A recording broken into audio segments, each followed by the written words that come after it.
Hello, Waffle lovers. Welcome back. Another episode of Whatever Flips Your Waffle is headed your way right now here on 365sportscast.com. I'm your host, Mark Domeyer. I'm still in the bunker deep in the heart of southern Minnesota. Baseball season's almost here. You can feel it, but there's a lot of things going on here in Minnesota. I'm glad you've decided to tune in again this week. We're going to talk Minnesota sports in a variety of fashions. Welcome to those of you who tune in every week, and welcome to those of you who are checking things out for the first time.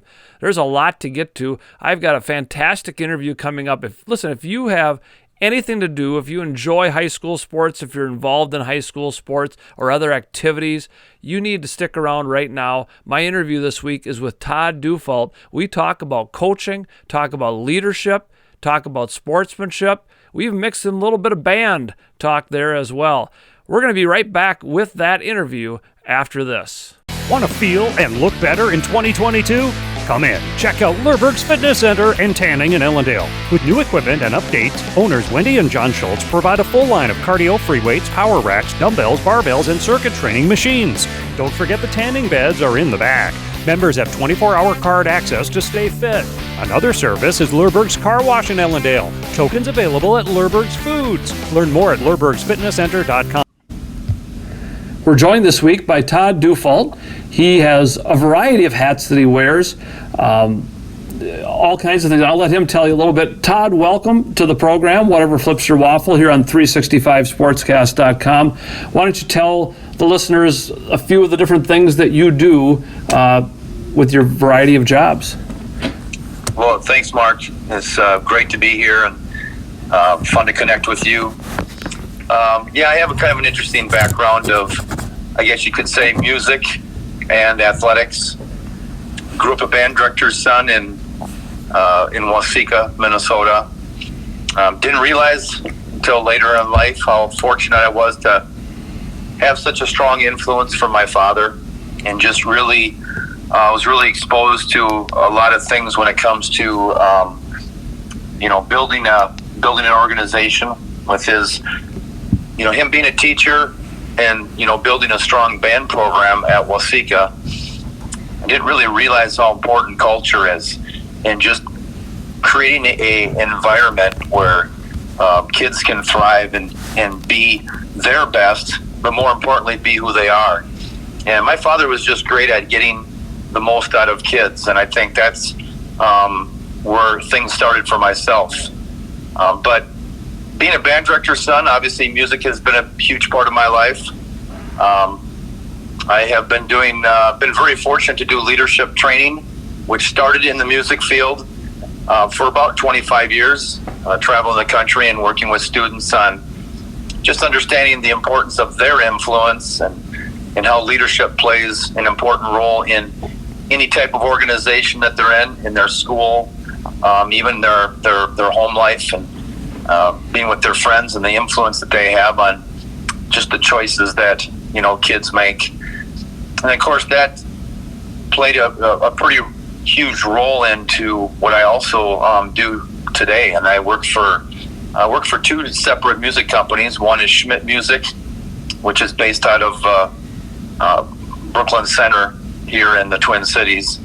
And then I work for the leader in the uniform business, which is Stanberry Uniforms out of Brookfield.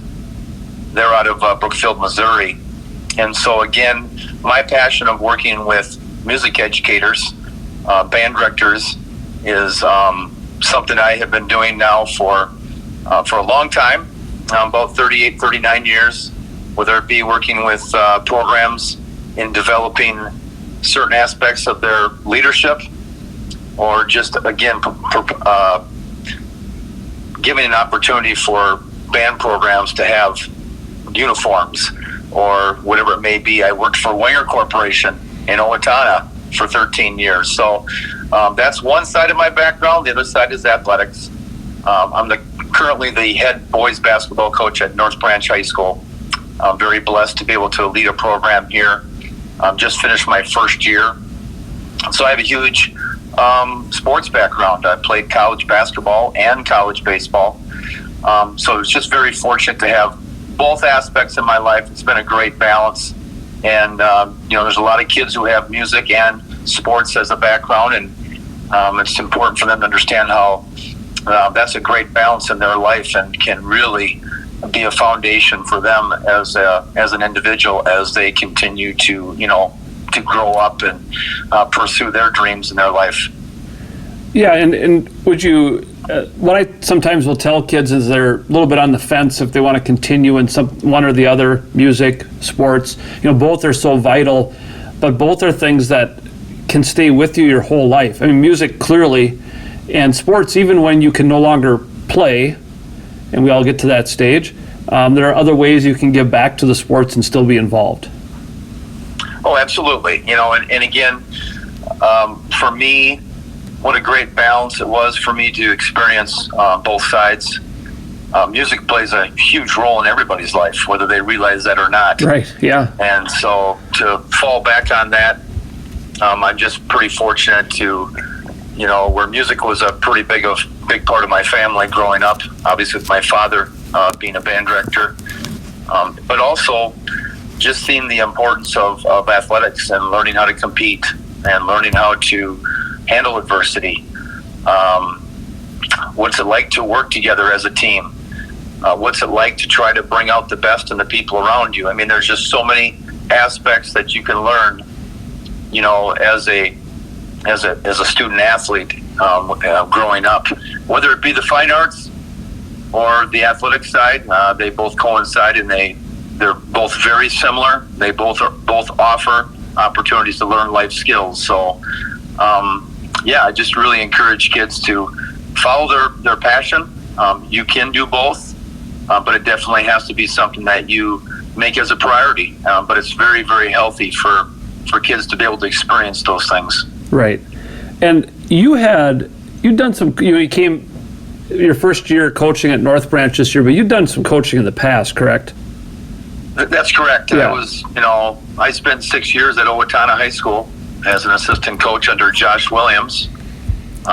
They just came off an amazing season and had an opportunity to participate in the state tournament. And, boy, what a great team they had this year. Right. So yeah, they were fun to follow. So yeah, really fun to follow. But that's where it all started for me as far as coaching. Of course, being a college basketball player, that doesn't mean you're going to be a great coach. I always, and this is the truth. I didn't realize how much I didn't know about basketball until I started coaching. Right. And that's kind of an amazing thing when people laugh when they hear that, but it's true. There's so many aspects to coaching, but I believe it's more than just the X's and O's. I think it starts with people and just the relationships and having the opportunity to build trust and getting your players to understand that, as a coach, it's important that your kids understand how much you care about them.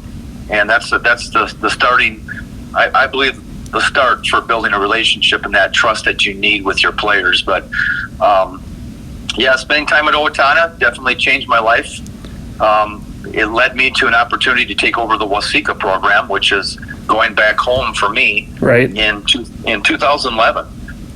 Program had struggled for, I don't know if it was 8 or 9 years. I believe it was just the choices that kids were making. I think there's a lot of great coaches out there, and I think a lot of times it's just what do those kids choose to do as far as being committed and doing the things it takes to be competitive. And I had some good coaches surrounded around me when I took over that program, and we're able to get that program turned around. And of course, they've had a lot of success in the last 8-9 years. So that led me to moving and moving up to the Forest Lake, Wyoming, North Branch area, because I met my current wife, and that changed my life back in 2014, and led me to an opportunity to take over the Chisago Lakes basketball program for 2 years. I felt at that time, having a son in high school, and I wanted to spend more time with my family. I thought that was a good time to retire, and I attempted to do that and lasted 3 years. and then was very attracted to an opportunity to take over a struggling program at North Branch. And so that's what led me to North Branch. My wife is originally from North Branch. She teaches in the school district there. It made sense when that opportunity came to me, and I thought I'd throw my name in the hat, and I was pretty fortunate to get that opportunity. So just coming off a really good first season with North Branch. Yeah, I've followed along your social media posts with the team, and it's been a lot of fun to see. Did you guys, were you seated second in your section? Is that how that worked, or subsection? We ended up getting the number 2 seed in our section, which is quite an accomplishment for a program that has struggled for about 17 years, had not been over 500 for 17 years. And again, I think it was a situation where you just need to take a look at the choices that kids are making and the willingness of their commitment and just building belief. And we were pretty fortunate to accomplish some things that haven't been accomplished since 2004, and that was finish over 500. We had the most wins since 2004 with 16. They had won 2 games last year. It had been a struggle for quite a long time, but give credit to the kids. We had a good senior class.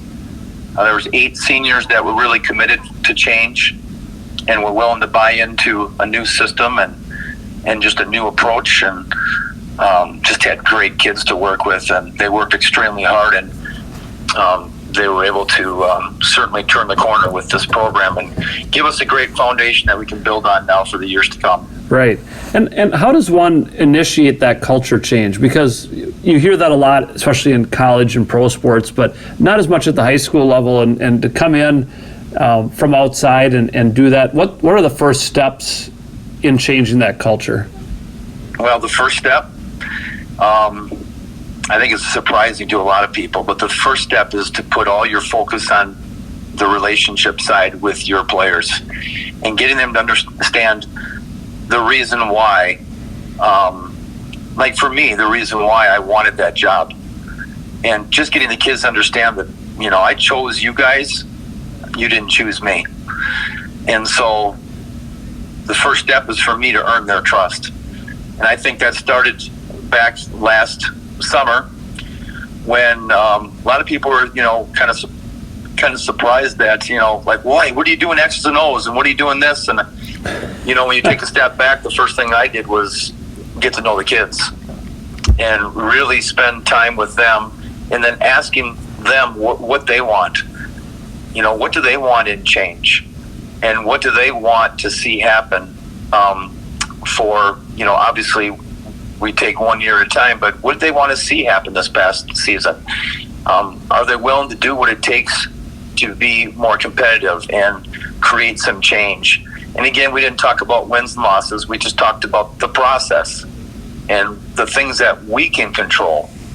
And if we spend our time focused on ourselves and making sure that we're doing the right things on a daily basis, that we've got the right mindset and the right attitude, that type of thing, that everything else will take care of itself. And so that's what we did. We took it one day at a time. And getting back to your main question, culture, that's a decision and a choice that the kids have to make. Me as a leader, I can talk about culture. I can talk about the importance of creating a very positive environment and that expectation that we need to have to be more competitive, but the kids have to make that decision to buy into that. And then I need a group of what I would call your servant leaders, and that could be upperclassmen that are leading the way, because there's nothing more powerful than leading by example. And I'll tell you what, I give credit to my senior class, because they embraced that challenge and that opportunity, and that was no doubt the start of changing the culture and changing the culture in an expectation and a daily routine that we do when we practice, and how we handle ourselves, how we talk, how we really create a positive type of environment and that everything that we say is positive, and everything that we look at, even though there's going to be challenging times, we have to look for ways to spin it and learn from those opportunities. And that's what those kids did. And so they definitely get a lot of credit for that. And I was always so impressed, the times where your team perhaps struggled, had a loss against other teams. What I always saw was still that positive, hey, credit to the other team. They played well tonight. We maybe struggled in some areas that we can improve on. And for anybody to lose is not fun. But what I saw was a spin out of that of, okay, yeah, we lost, but let's look at the things we did well, and then let's look at the things we have to work on. And that's part of that culture as well. Absolutely. When you're in athletics, me as a basketball coach, we talk about this to the team all the time. We spend majority of our time focused on the things that we don't do well. And that's just natural in athletics. Right. Because you're constantly trying to get better. Yeah. But you can't lose the fact of where you were and where you're heading, and just that progress. Especially when you take over a program that has not won a lot, you have to really focus on the small victories. Right. And that's what we try to do. Is we're not going to be perfect. We're going to make mistakes, but how can we learn from that? And there's no doubt that it's easy to be negative. And it's also easy to fall in that trap and of negativity, and where things start to snowball in a negative manner. And then there's absolutely no way that you're going to continue to get better, and you could lose any type of momentum that you may have. And that's something we experienced this year. We started out the season 11-1, ranked 7th in the state. I mean, it was just like, wow. Yeah, right. I mean, it's something that obviously a lot of people, including myself, didn't think was going to happen that quickly. But I think what happened was, we had some experienced players. And of course, in athletics, teams can overlook you a little bit when you haven't had a track record of winning. But you can also see what happens when you put a target on your back, and then people are going to give their best shot when they compete against you. And that's what really happened. And of course, we play in a really tough Mississippi 8 conference, and so from top to bottom, there's no nights off. And that's what my guys learned this year is, we learned what it's like to have a little success, and then we had to learn how to handle that, and then we had to learn how to fight through that adversity when things don't go as planned. And what a great opportunity to grow as a program. And my first year, and probably their first year in their career that they were able to experience some success in that manner. And so, yeah, it was great for our program. It's tough going through a losing streak. And it's tough when you feel like the work that you're putting in is not paying off. But really, at the big picture, every single day is paying off if you're willing to do the small things and strive to get better. And that's kind of our philosophy and kind of our theme all season, is we just got to keep getting better. And, don't worry about the things we can't control. Right, yeah. We're here with Todd Dufault. He's head basketball coach for the boys at North Branch, Minnesota. Founder and CEO of Todd Dufault Leadership. He works with marching bands and uniforms. He does all kinds of things. Todd, you've coached for quite some time. How has the game and how you coach changed from the start of your career until now? Well, I think the game is very, very up-tempo. These kids nowadays, when they walk in the gym, they're just focused on one thing, and that's shooting the three. Yes. And yeah. It doesn't matter what type of kid you're dealing with. The kid could be 6'8" and big and strong. He wants to shoot threes. And I'm not faulting the kids completely, because that's the mindset that's been created. That's the way the game has. I mean, you turn on the TV and what do you see? Steph Curry. You see all these these pros and these college kids that can just really shoot it. And that's very attractive. And if you can't dunk the basketball, the next thing is you want to be able to shoot the three. So right, yeah. It's just like probably the biggest change in the game is, we don't have a lot of back to the basket players nowadays. And I'm a little bit old school. I like the traditional post players. I think you have to have balance on your team. You have to have an inside presence. But I also know that you have to adapt to the time, to the way the game is going. And, we like to push the ball because that's an exciting brand of basketball, right? Everybody talks about that. Oh, we like to push the ball. And, I understand that, and it's fun to coach. It's fun to watch. It's fun to play. But I think probably the biggest change is we've lost focus of that nice post player, which we're really trying to bring back a little bit here at North Branch, just because I'm a firm believer that just gives, more opportunity for balance on your team if you can have an inside presence where you don't have, an opponent that just cheats to the 3-point line. And, right. Your guys get used to just launching threes. And it might be the old school side of me, in the fact that I just, shot selection to me is pretty important. If you want to be a real competitive team, especially when, you're trying to turn a program around and try to get your guys to really buy into the idea that making the extra pass, setting up your teammate, all those small things, are going to help us be more competitive. And so, but that's probably the biggest change. Yeah. It's a very up-tempo game nowadays. There's no doubt kids are bigger, stronger, faster, more athletic. It just continues to go that direction. And so what does that force you to do as a program? Well, it forces you to have an off season. And again, you're talking to a coach that's a little old school, where we didn't go year round. I wasn't used to that when I didn't grow up around that. And as a coach, I understand it, though. I understand it. My guys are already starting to prepare for next year, the guys that are coming back. And it's just crazy how that works, because I'm a 3-sport guy.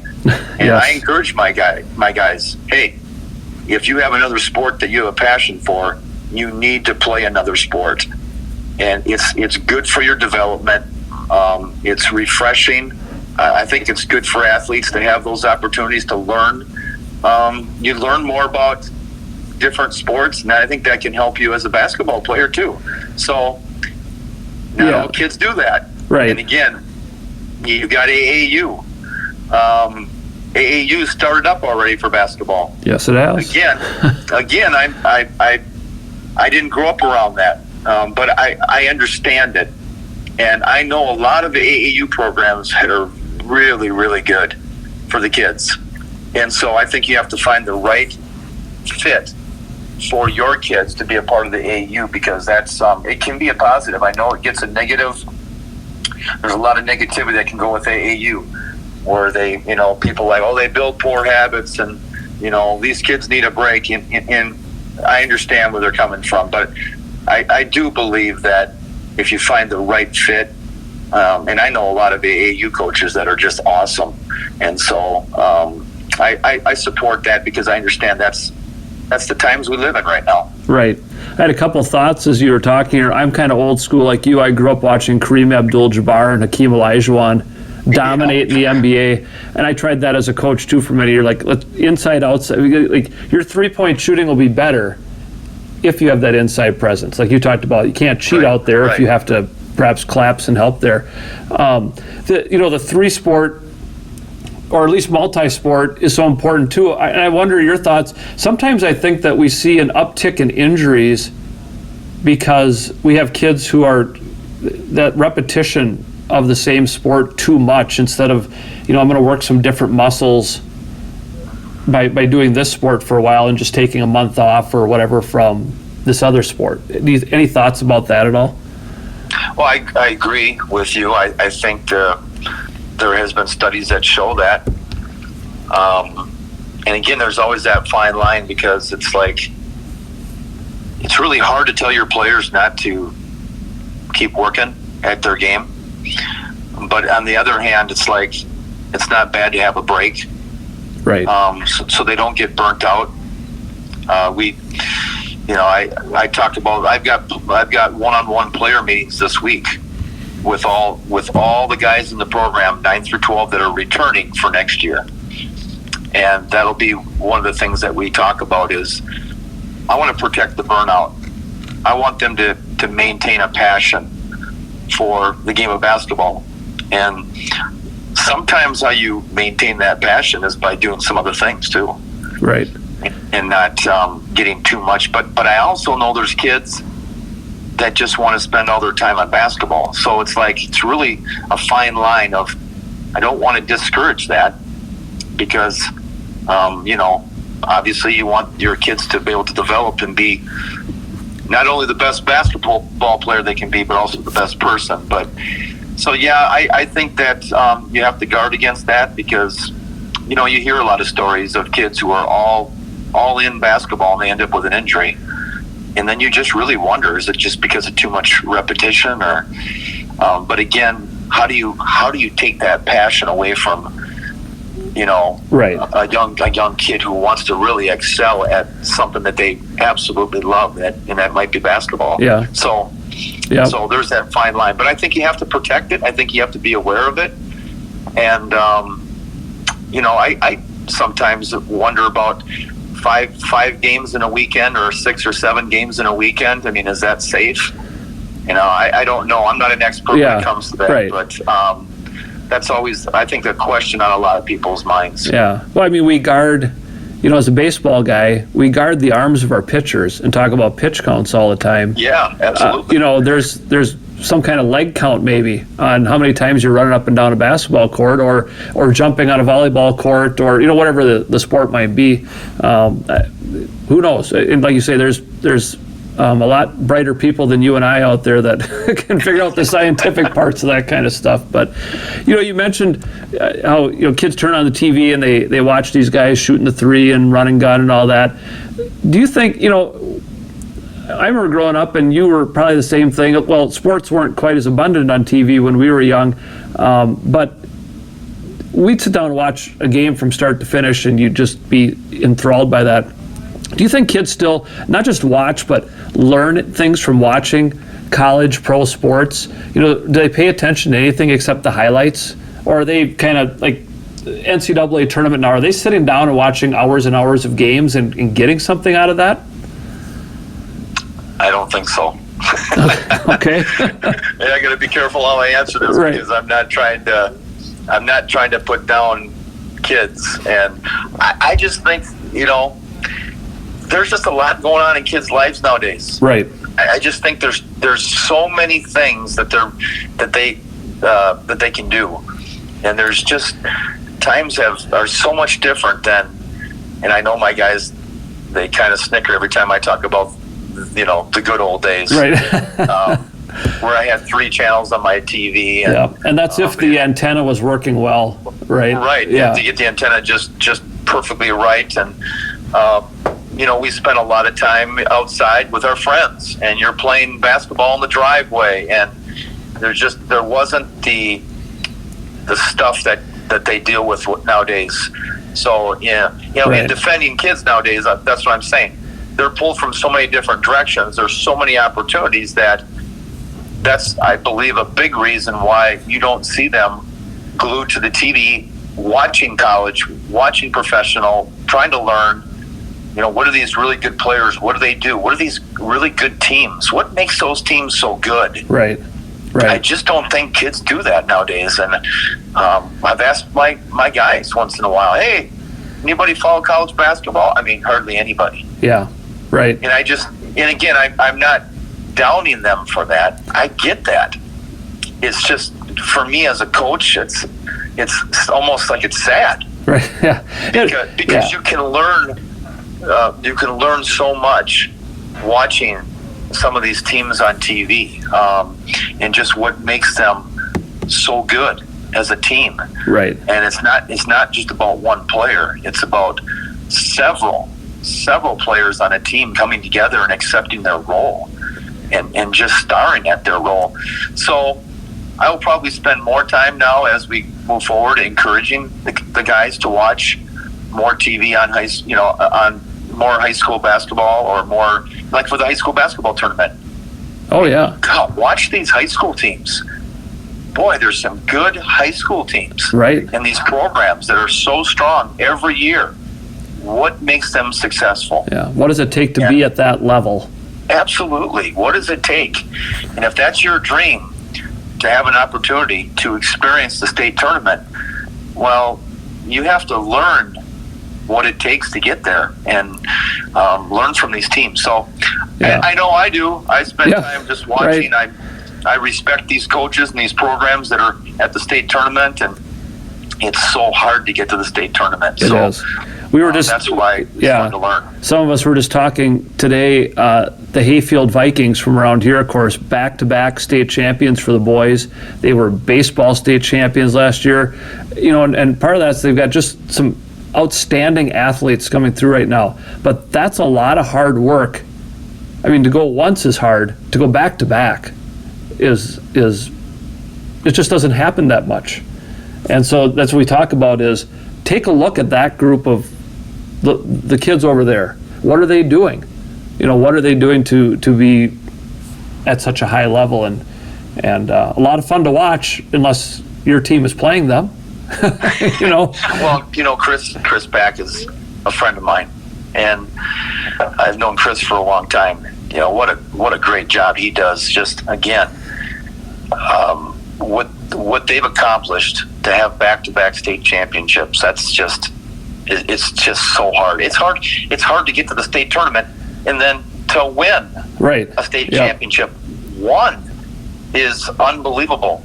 So to do it back-to-back, it just shows, they've got some great athletes coming through there, but boy, talk about the sacrifice those kids have to make. Yes. And it doesn't just happen. You have to earn that. Yeah, you don't just walk on the floor and beat teams because you have better talent. Yeah, and Chris is a tremendous coach, and an absolutely fun guy to sit down and talk to about sports. Absolutely. And so to get like we're saying, to get those kids to play together and accomplish the things that they have, it takes a lot of hard work and dedication. Yeah. On the somewhat uglier side of sports, there have been a lot of really highly publicized sportsmanship issues this past year. Players, fans, both. I'm thinking about there was a hockey player up in Duluth who for some reason just got out of hand, started pounding a guy. We hear about fans. One kind of went after an official, pulled the guy's whistle off, did all kinds of stuff. There's legislation out there now they're trying to pass that would fine people who do this stuff. What's the answer here? I mean, how do we stop? We have a hard time finding officials. We have a hard time keeping coaches in a lot of places. How do we rein this in and remind people this is about the kids, not you? Yeah, it's really sad to see what has been developing the last several years. And I understand the emotions of competitive sports, but to me, I just think it's a basic answer of it starts in the home. I really believe it starts at home. Yep. And just as a parent, making sure that you're doing a good job of explaining to your kids why certain things as far as character and the choices that you make and the people you hang around with and why it's important to do this and just really get their kids to understand. I mean, and again, I know you can probably say, well, yeah, it's the kids, but we've also got problems with adults, and it's not just the kids. And I'm not trying to say it's just kids, but what I'm trying to say is it's got to start back in the home, and people have to understand what's right or wrong and really look at the big picture. These people who have just a passion for sports, which I get it. I love sports and basketball and competing and watching teams and putting teams together. But guess what? We're not going to have an opportunity to play basketball or whatever it may be without officials. And that's where people need to take a step back and understand really what's the most important thing. The most important thing is we're trying to create a great experience for our kids. Right. Yep.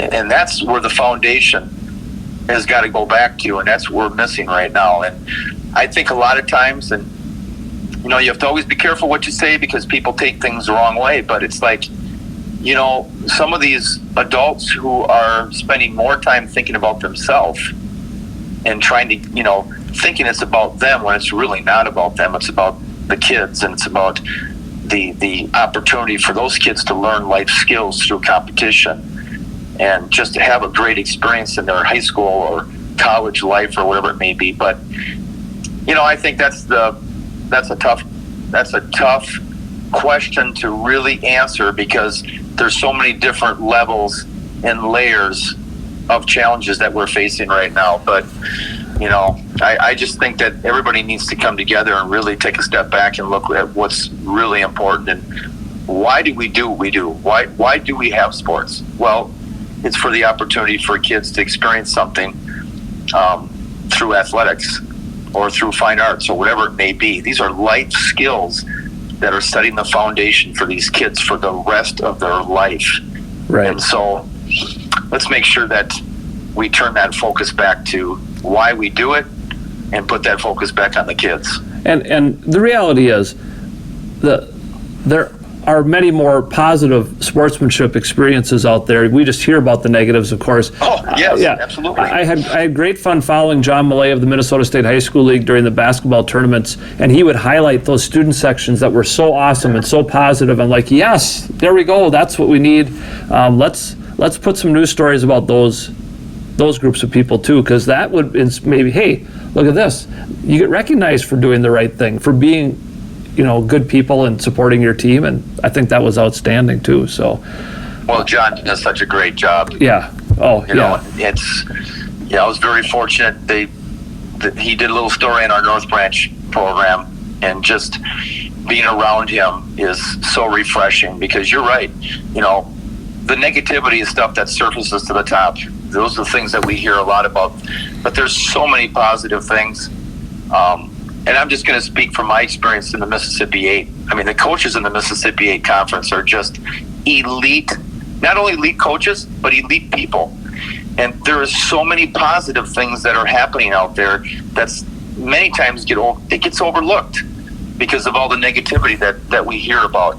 And so I'm really hoping that positivity can continue in the right direction and people will take a step back and understand what's really important. Right. How, you know, when you look at, and, you know, part of what you do involves helping create and advance leadership roles. How important is it, whether it's a sports team, whether it's the marching band, whatever it is, you know, the one act play, whatever, having a vocal student leader as part of that, how important is that to the chemistry of a group? I think it's the foundation of any success in any student-run organization. And you can take it to the next level when you talk about business and corporations. When you have leaders within your organization that are, number one, leading by example and trying to take advantage of their influence. And when I talk about influence, it's like you have to position yourself to be a good influence, because you can be a negative influence on people too. Mm-hmm. So as a leader, if you want the most out of your organization, whether it be a student-run organization or a corporation or any type of organization, that it's so important to have that leadership coming within. Because let me just use an example as a band director, because this is my comfort zone, but a band director can sit there and tell his students over and over, this is what we need to do to be successful. This is what we need to do to come together and create a great culture. And that's fine. But after a while, kids have a tendency to tune out that director or tune out that teacher or that coach.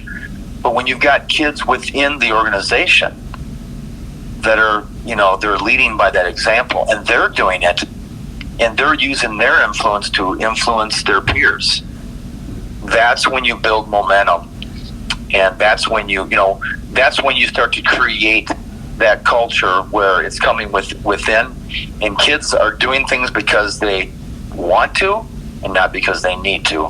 And I think that's a big, that's what makes student leadership so crucial, or any leadership crucial, is because without that, it's very, very difficult to have any type of success, because it always feels like the director or the coach is always pulling and maybe sometimes wanting it more than the kids. Right. Where that drive has got to come from the kids. That drive's got to come from within the organization.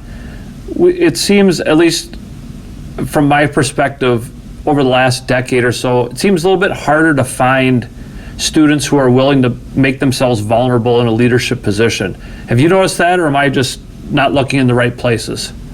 No, I think you're right on. I mean, I think the biggest challenge. I've been working with high school kids for so long, and I think you're correct in saying that. Kids get wrapped up in they really. And I'm not saying this is a bad thing, but they really care about what other kids think about them. Right. And I don't think that's a bad thing, but they also have to understand that the importance of a leader within their organization. You need leaders. And being a leader, I believe, is a choice that you have to make, because you are vulnerable. You have to put yourself out there, and you have to be willing to do the things that you really believe in. And that's doing the right thing on a daily basis. And so, but that's the power of influence. And that's the power of numbers. If you have only one leader within your student organization, you're not as powerful as if you have 25 of those leaders in that organization, because now people are starting to feel a positive it's more of a positive pressure of doing the right things. But I think that's the biggest challenge for kids to understand, that leadership is, it's a great position to be, because you can really, really be a difference maker. But you have to also understand you're not going to please everybody, and it's not everybody's going to be on board with you at all times. And that's the risk I think a lot of kids don't want to take. They don't want to lose a friend, but what they have to understand is, if you stay within the principles of your organization and do the right things, eventually I think it all comes back to those other kids who are going to want to do the right thing too, because it creates a better experience.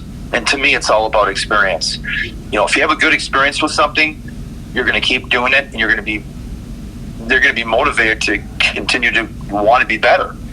Right. If you're having a bad experience, you're probably going to want to quit, or you just don't want to be a part of that organization anymore.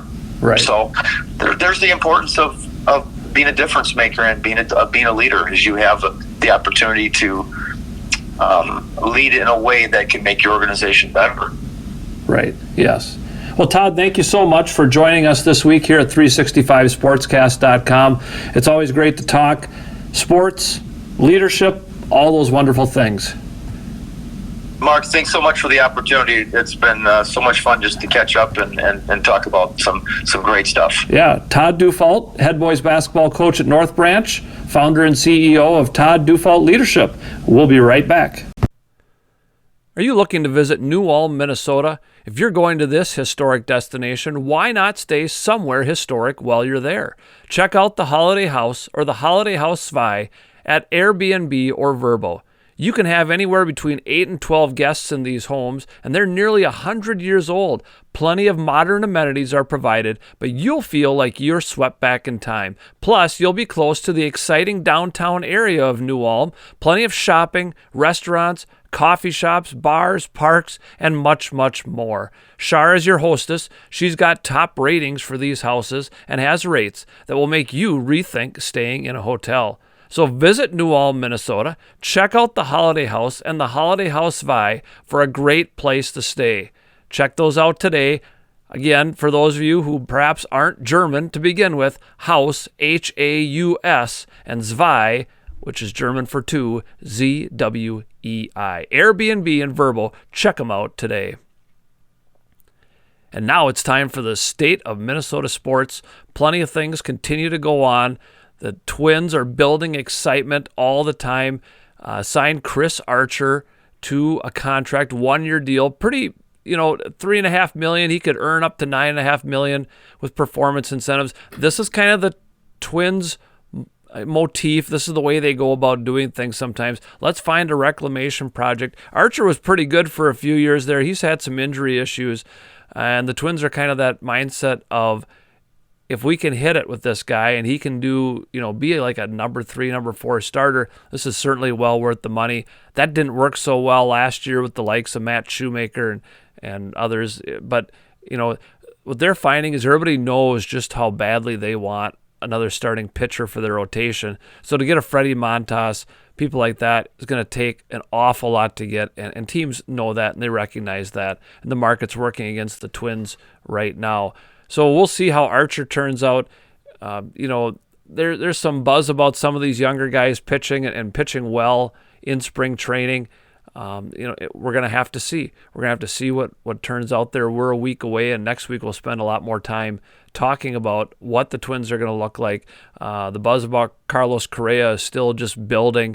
Fantastic reports out of spring training of what he's brought to the clubhouse and also what he'll bring to the team right away. So big goings on as the weather warms up. They're going to open with the Seattle Mariners on April 7th here. Hopefully it'll be decent weather, nice enough for people to go out and enjoy baseball. But there are a lot of people very excited about the Twins and the Twins season coming up. And of course, that's the way we like it. You want to have excitement going in, and hopefully they can get off to a good start. And unlike last year, where they dashed our hopes pretty quickly, really be in the midst of this all throughout and be able to make some moves as they go. The Vikings as well, they are filling in some holes through free agency, just little names here and there. And again, they still need to work on that defense. As we talked about last week, the draft is really going to bring a lot here. I think as they look at cornerback, they look at some more offensive line help. The Vikings are in a good spot right now. They're putting those pieces in place, that names you might not recognize now, but if you watch the Vikings throughout next year, hopefully those will be names that you know a little bit better.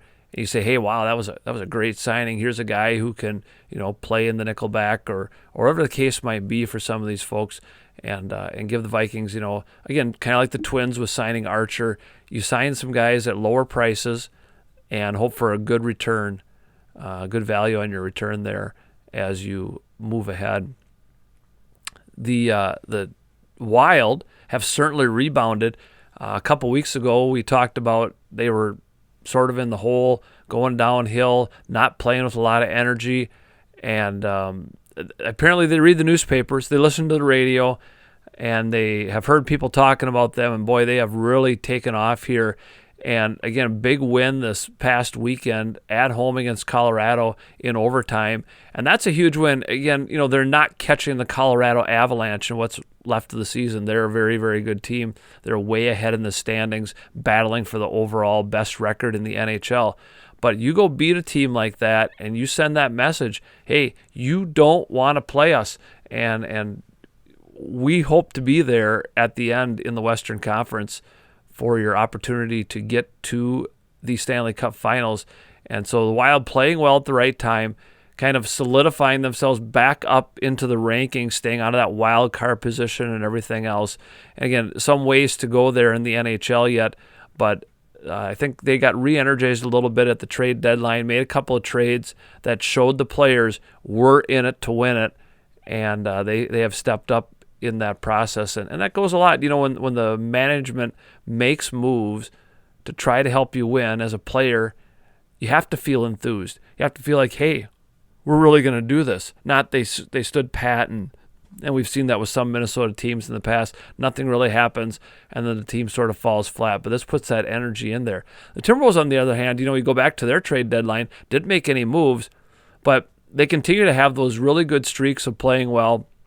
They've missed some of those golden opportunities, to jump to that number 6 seed, stay out of that play-in tournament, and a couple games behind Denver, with only 5-6 games left in the season, and a lot of things can happen there, but they're going to look back, I think, in this season and say, wow, win this game. And every team has that, but the crucial games, the first game against Dallas a couple weeks ago where they had an opportunity to win and blew it.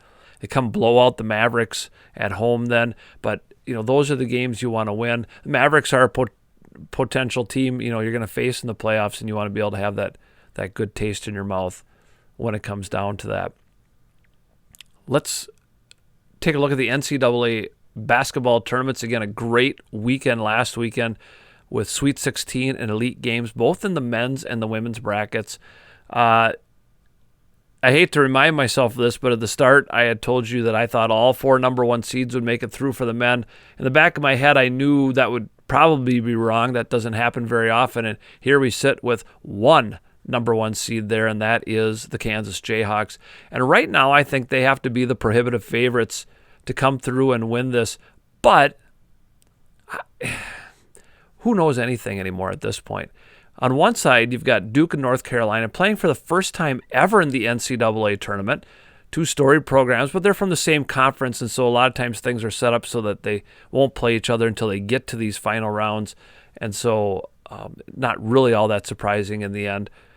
And you have to give Duke, I think, a little bit of an advantage. Again, it's that, can they win this for Coach K, for Mike Krzyzewski on his way out, or is too much of that hype going to keep them from doing, we saw that a little bit like in the ACC tournament and everything, where it felt like they put too much pressure on themselves to win it for him.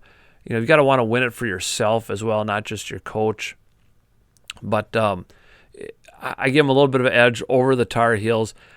I would have given Villanova a much better chance, but with one of their starters out with a torn Achilles, boy, that takes a lot away, and certainly a lot of talent still there.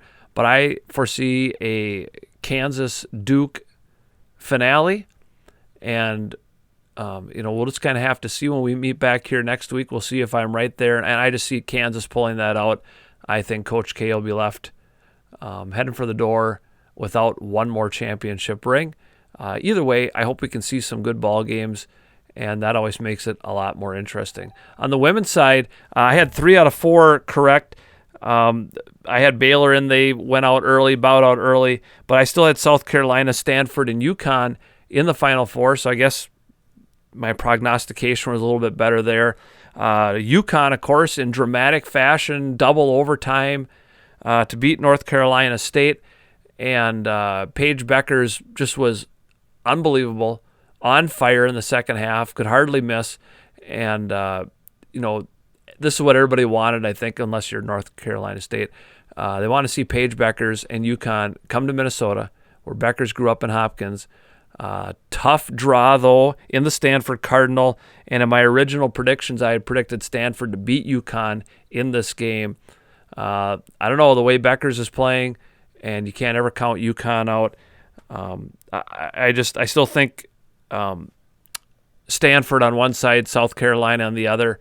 And I'm going to go with Stanford winning it in that sense. I'm going to be pulling for Beckers and UConn because you're going to pull for the hometown team and the hometown girl. And I'm sure Target Center is going to put on quite a show. And it's great to have such a fantastic event here in Minnesota. And that is the state of Minnesota sports. And now it's time for This Week in Minnesota Sports History. On March 30th, in 1981, the Twins traded Ken Landreau to the Dodgers for Mickey Hatcher. Hatcher was a fan-favorite outfielder here in Minnesota for some time. And in 2020, the International Olympic Committee announced the postponement of the Summer Olympics, which of course were played this past summer, 2021. On March 31st in 1987, right before the season began, the Twins made the trade that brought Dan Gladden to Minnesota from San Francisco, and some would argue that was one of the most crucial trades that brought them a World Series, 2 World Series in fact. Gladden, a spark plug in left field, and of course still remains one of the voices of the Twins on the radio. On April 1st, not an April Fool's Day joke, in 1972, the first strike in Major League Baseball history began. It ended on April 13th that year. And in 2007, radio broadcaster Herb Carneal died at the age of 83. Longtime Twins radio broadcaster had passed away. The broadcast booth, the press box at the Metrodome, had been named after him then until they moved over to Target Field. On April 7th, a lot of things happened. April 2nd. In 1985, the NCAA adopted a 45-second shot clock to try to eliminate stalling in the game. And a year later, they would adopt a three-point arc at 19 feet 9 inches. The NBA was 21 feet, and so the NCAA made a lot of changes, which a lot of people today don't even remember what basketball was like before shot clocks and three-pointers. In 1995, Major League Baseball owners and players ended the longest strike in pro sports history, over 200 days. There was not a contract in place, but they decided we better get back on the ball field. In 1996, two auspicious things happened to Minnesota teams. Cecil Fielder stole his first base ever against the Minnesota Twins, ending the longest duration without a stolen base at 1,097 games. I'm not sure who was behind the plate for the Twins that day, but that's a bit embarrassing. And in 1996 also, the Vancouver Grizzlies broke a record 23-game losing streak against the Minnesota Timberwolves. In 2010, a better day, the Twins played their first game at Target Field, an exhibition against the St. Louis Cardinals, which they lost 8-4. On April 3rd, in 1982, the Twins played their first game ever at the Metrodome, which was an exhibition win over the Philadelphia Phillies. Pete Rose had the first hit there, and Ken Herbeck the first home run. And on April 3rd in 2000, T.C. Bear made his debut as the Twins mascot. You can still see him at Twins games today, a fun mascot for the kids and some of us adults. On April 4th, in 1990, the Twins made the trade that brought them Junior Ortiz, who played for the 1991 World Series team as their backup catcher. And on April 5th in 2013, the Baltimore Orioles beat the Minnesota Twins 9-5. Chris Davis of the Orioles became the fourth player in Major League Baseball history to hit a home run in the first 4 games of the season. This one was a grand slam. And in 2014, on April 5th, Ron Gardenhire picked up his 1,000th career win as manager of the Twins, a 7-3 victory over the Cleveland Indians. And hey, guess what? Spring sports are back. There's only one thing on the docket in New Richland, Heartland, Ellendale, Geneva sports this coming week for those of you in the local area, and that is a track meet at Hayfield on Tuesday, April 5th. Hopefully, it'll be a bit warmer by then. The track team has run a couple of indoor meets at MSU prior to this to get warmed up for the season. We'll have much more when it comes to spring sports here in the weeks to come. Well, that's going to do it. Another helping of waffles is complete here at 365sportscast.com.